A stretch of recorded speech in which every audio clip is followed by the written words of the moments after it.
สบายดีมาพบกันอีกแล้วเนาะกับทีมงานไดเรกเซลขายส่งและขายโครงการยูสาขานครหลวงเวียงจันทน์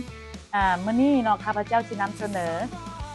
ลูกค้าที่ว่าใช้บริการอยู่ตลอดอยู่แล้วเนาะบางทีก็อาจจะบ่ฮู้เนาะว่าทีมงานของเราขายอย่างใดนอกจากวัสดุก่อสร้างหรือว่าเป็นงานตกแต่งเครื่องใช้ไฟฟ้าแล้วยังบ่พอเท่านั้นเด้อลูกค้าพวกเขายังมีเป็นตัวแทนของลิทิตาชีนำเด้อสำนักงานตั้งอยู่ดอนนูนเลยแต่ว่าลูกค้าท่านใดที่สนใจที่ว่าเคยใช้บริการมาตลอดอยู่แล้วนะแต่ว่า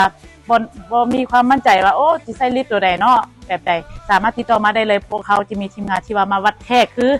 หน้างานตัวจริงแบบนี้เลยก็คือจะลงพักสนามพร้อมแล้วก็แทกแล้วประเมินให้ลูกค้าพร้อมเนาะบริการประทับใจไม่ว่าช่างหรือเจ้าของบ้านร้านเราพร้อมแนะนำไม่ทิ้งให้สงสัยทีมงานเราใส่ใจทุกขั้นตอนถึงเล็กน้อยก็สำคัญกับใจวัสดุบริการใช้ส่งไว้ทันใจแน่นอนTCR อยู่เคียงข้างเธอ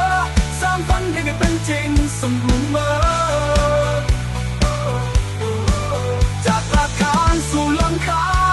มั่นใจได้เลยว่าบริการประทับใจวัสดุบริการใช้ส่งไว้ทันใจแน่นอนTCR อยู่เคียงข้างเธอสร้างฝันให้เป็นจริงเสมอจากรากฐานสู่หลังคา